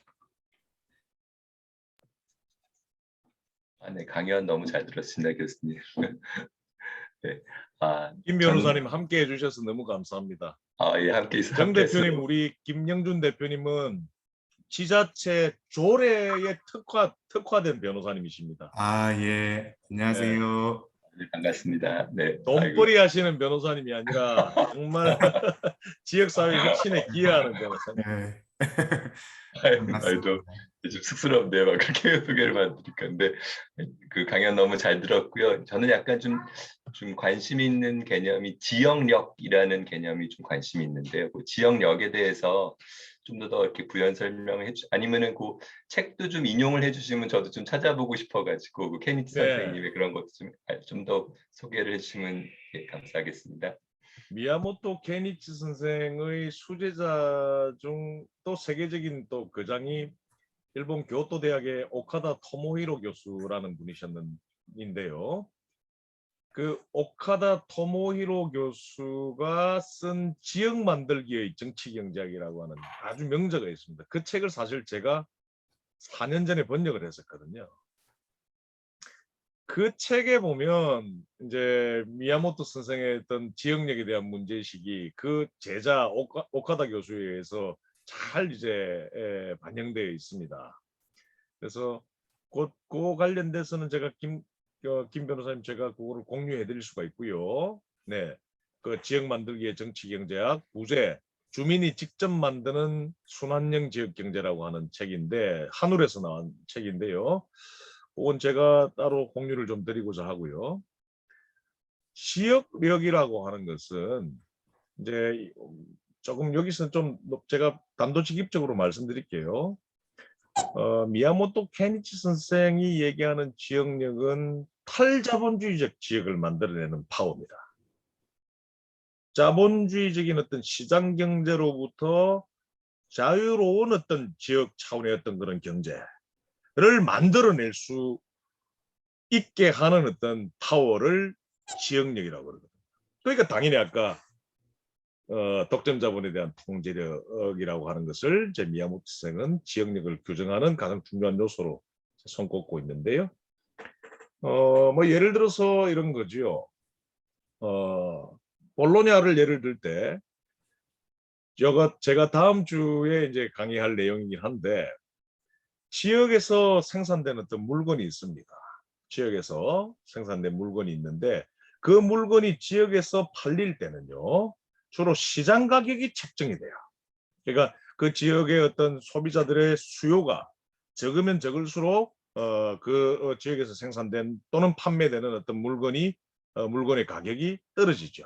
그런데 그 지역의 사람들이 많이 수요하고자 한다면 사려고 한다면 그 상품과 서비스의 가격은 올라가죠. 이른바 자본주의적 시장 경제에서는 상품의 상하 운동에 의거해서 수요와 공급 간의 이른바 불균형이 다시 균형으로 맞춰진다고 보고 있는 거죠. 또 우파들은 그리고 신자유주의자들은 시장주의자들은 그러한 어떤 시장 경제로 돌려야만이 지역 경제가 활성화될 수 있다고 보는 것인데 조금 더 진보적이고 개혁적인 사람들은 이런 어떤 지역 내의 지역 경제가 시장 원리에 의해서 작동되는 것을 넘어서서 이른바 조직화된 생산자 그리고 조직화된 소비자가 있어서 지난주 수업 때 제가 말씀드렸는데요. 이 조직화된 생산자와 조직화된 소비자 양자가 시장 가격을 매개하지 않고 뭔가 물건을 생산하기도 전에 이미 생산량과 생산 가격을 결정하는 시스템. 김 변호사님 이해가시죠? 그러니까 시장 가격의 상하 운동에 수요와 공급 간의 어떤 균형을 맞추는 것을 의지하지 않고 생산자와 소비자가 직접 만나서 생산량을 결정하고 생산 가격을 결정하는 시스템. 왜 여러분 이런 거 있잖아요. 도시의 어떤 생협 멤버들하고 생협이 그 농촌에 있는 그 유기농 생산자들하고 분기에 한 번씩 만나서 생산량을 미리 결정하고 그리고 생산 가격도 결정하고 그죠? 로컬 푸드 운동의 핵심이잖아요. 그게. 바로 그와 같은 뭐라고 그럴까 이걸 좀 어려운 얘기로 사회적 조정이라고 그러는데 어떤 경제의 이 조정을 시장 가격에 맡기지 않고 조직화된 생산자와 조직화된 소비자 간의 사전적 커뮤니케이션에 맡기는 것. 뭐 이런 것들이 바로 이제 사회적 조정이라고 그러는데 그런 것들을 활성화하고 잘 해내는 지역이 바로 지역력이 굉장히 강하다라고 볼 수가 있다는 거죠. 왜? 미야모토 케니치 선생은 탈자본주의적 도시경제, 지역경제를 구축할 수 있는 능력을 지역력이라고 봤기 때문에 그렇습니다. 이 정도로 말씀을 드리고자 하는데 뭐 답이 됐는지 모르겠습니다. 김 변호사님. 네. 저도 한 말씀 해도 될까요? 네. 제가 지역 전주 주민은 아닌데 전주 주민의 입장에서 그리고 제가 얼마 전에 그 인천에 있는 다이소 직영점을 갔어요. 다이소도 이제 직영점이 있고 아니면 그 이제 좀 시스템이 다양하잖아요. 직영점에 가서 그 점원한테 물어봤더니 이걸 사면은 이거 어떻게 이 회계 처리를 하냐 했더니 매일 바로바로 서울 본사로 올라간다고 그렇게 그 점원이 그렇게 얘기를 하더라고요. 그래서 이제 그 말을 듣고 깜짝 놀랐어요. 그래서 이게 지역 순환 경제 여기에 유출이라는 말이 그런 어떠한 그러한 현장에서 직접 느끼게 된 그런 계기가 되었는데 전주 같은 경우는 이제 문화 인프라가 있잖아요. 제가 저번에 그 사사키 마사유키 선생님의 그 강의를 들어가지고 또 이거다가 조금 매칭을 시켜보면은 지역 내 소비를 증진하기 위해서는 이제 지역 내 우리가 지역 내 소득을 갖다가 지역 내에서 사용하지 않고 이제 밖으로 나가서 그걸 쓰게 되잖아요. 그래서 특히 이제 지역의 어떤 젊은 층들은 문화예술을 향유하기 위해서 이런 좋은 연극이나 어떤 문화예술을 접하기 위해서 서울로 가서 서울이나 대도시 가서 이런 걸 많이 이렇게 소비하는 경향이 있거든요. 그래서 이제 전주 같은 경우도 전주 나름대로의 어떤 전통 문화의 그러한 문화 인프라, 문화예술의 인프라가 있잖아요. 그래서 이런 지역 운동이 그런 문화인들과도 서로 이렇게 교류와 소통이 필요하지 않을까. 그래서 그 사사키 선생님의 그 얘기를 들어보면은 이제 일본 같은 경우는 침체된 지금 막 지역의 소멸이 화두잖아요. 그래서 그런 문화예술인들이 다시 지역으로 와가지고 거기서 인프라를 만들기 위해서 지자체에서 지원해주고 이렇게 거기에 착근하게 할 수 있게끔 이런 것들이 이루어지고 있다라고 하는데 전주도 그런 것들을 지역운동이 문화예술인들과의 소통과 교감이 좀 많이 필요하지 않을까라는 좀 생각을 해보고요. 전주에는 이제 전주제지나 전주제지도 아마 그게 브랜치일 거예요. 본사는 서울에 있는 거죠. 한솔제지인가요? 그게 삼성 계열로 알고 있는데 그런 데서 이제 전주 내에 그러한 지역의 어떤 재투자 환원 비율이 얼마만큼 했는가 이런 것들을 공개하고 막 이렇게 요구하는 이런 싸움이나 투쟁, 시민사회운동에 이런 목소리들이 굉장히 붐업되면 굉장히 좋을 거다. 그리고 시민들의 반응도 있을 거다라는 좀 그런 생각을 해봅니다. 네. 예, 전주 이해가 됩니다. 신흥고 전북대 출신답게 그냥 전주에 대한 애양심을 녹여서 귀한 코멘트, 깊은 교감 감사드리고요. 그 사사키 마사유키 선생이 얘기하는 그 창조도시론 아닙니까? 지역의 어떤 그 역사 자산, 지역의 어떤 전주만의 어떤 역사적인 어떤 여러 가지 유무형의 어떤 자산들. 네. 전주만큼 풍요로운 것도 드물잖아요. 그런 것들을 지역의 어떤 경제의 어떤 생산 요소로 설정하자는 게 바로 이른바 문화경제학적인 창조도시론이거든요. 그 창조도시론이 가장 대표적인 지역 순환경제의 이른바 한 분파이고요. 이른바 지역 순환경제를 문화예술 또는 그 지역의 역사자산으로 구축하자는 그런 어떤 하나의 강론적인 논의입니다. 두 번째 한솔제지 등의 얘기들을 하시면서 이제 지역 재투자와 관련된 공감과 교감을 깊이 해주셨는데요. 우리 기본소득 전북 네트워크가 아무래도 이제 기본소득이라고 하는 것을 기치로 내것인 만큼 가장 중요한 것이 이제 재원 문제일 것이고, 기본소득이라고 하는 것은 일국 차원에서의 제도만은 아니잖아요. 예를 들어서 전북만의 기본소득도 있을 수 있는 거잖아요. 뭐 이 부분은 저보다 여러분들이 더 잘 아시겠지만, 그래서 지역 차원의 기본소득을 제도화한다 했을 때 역시 그렇다면 지역만의 어떤 재원 마련이 중요할 텐데, 저는 지역 재투자, 한솔 제재에 대한 어떤 시민의 통제를 통해서 각출되어져 들어오는 어떤 것들을 저는 또 기본소득을 위한 재원으로도 활용할 수 있지 않겠나는 생각을 잠시 해보게 되네요. 네. 마지막으로 한 질문 더 요청받고 네, 오늘 강의는 마무리하려고 하는데요. 혹시 질문 있으신가요? 전하영 선생 멀리서 음. 참여하시면서 뭔가 발언 안 하셔. 발언권 주신다면은 네, 말씀해도 드려도 될까요? 네. 저는 오늘 이제 이상원 선생님 말씀이 많이 와닿는 게요.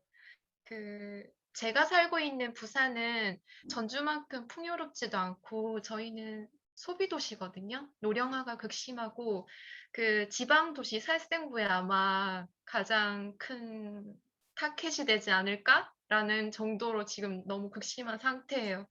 근데 첫 번째 하고 싶은 이야기는 저는 좀 how to 교수님 하시는 이야기들 전부 네, 정말 값지고 한데 이걸 어떻게 이제 현실화 시킬까? 제가 최근에 이제 각 지역구 의원님들하고 조례를 뭘 하나 만들려고 이렇게 하면서도 정말 현실은 너무 힘들더라고요.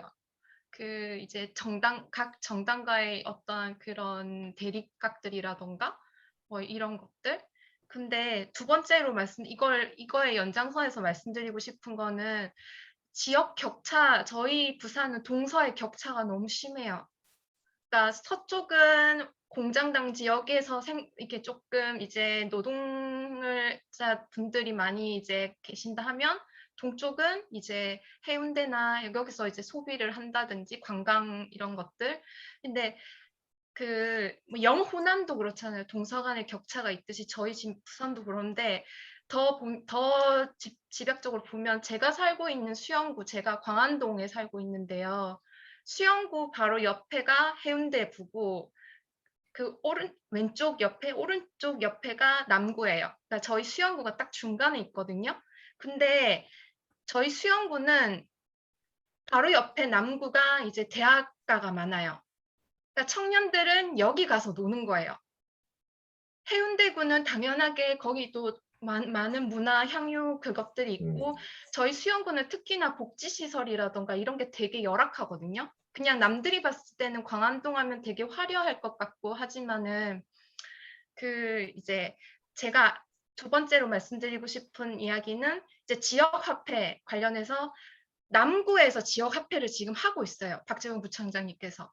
근데 제가 아쉬운 건 이 소비 패턴이 여기가 연장이 되거든요. 해운대구, 수영구, 남구. 근데 여기 이제 주무관청 지자체 장들끼리 서로 의견 대립각이 너무 심하니까 이게 서로 이렇게 협력 체제가 안 되는 거예요. 이것만 조금만 이렇게 같은 소비 패턴을 갖고 있는 지역구끼리만 이게 저는 지역 순환의 시작이라고 보거든요. 그 지역 안에만 국한되는 것이 아니라.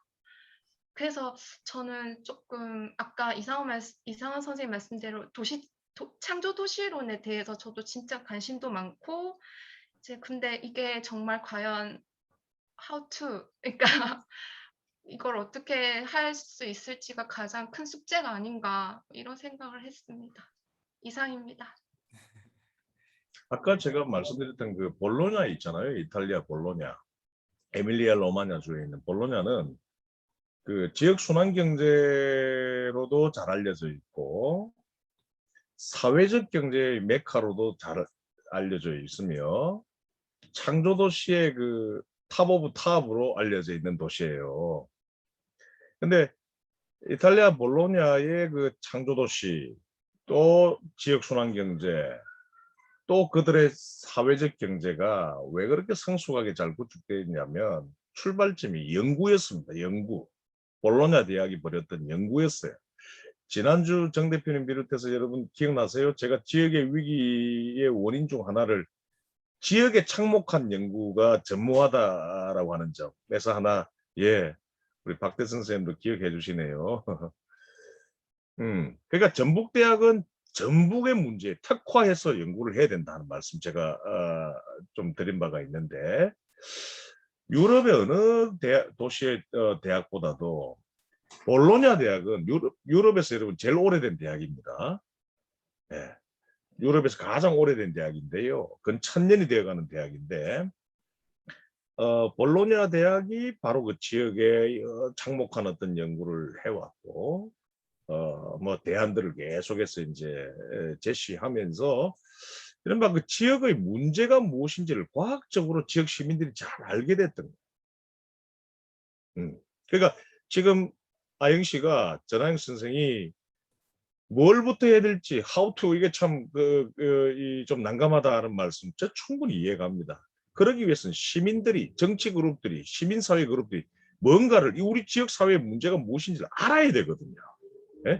그러면 알려면 무엇이 생산돼야 됩니까? 분석이 상품화돼서 생산이 돼야 돼요. 그죠? 그리고 그에 대한 담론이 또 대중적으로 공급돼야 된다는 겁니다. 그래야만이 지역사회 사람들이 알게 되고 아니까 실천하게 되고 정치 선택을 하게 되는 거잖아요. 그러기 위해서 저는 부산참여연대가 부산연구원을 통제하고 이 견제하는 어떤 운동의 패턴 저는 굉장히 높게 평가를 한다는 거예요. 그래서 그런 지식의 대중화가 저는 가장 중요하지 않겠다는 생각이 들고 기본소득 전북 네트워크의 이 아카데미, 이 세미나 기획도 저는 굉장히 그런 의미에서 높게 평가하고 있습니다. 네, 감사합니다. 이제 시간이 다 차서 오늘 2강은 여기까지 할 텐데 김중강 선생님, 유민혁 선생님도 안녕하십니까?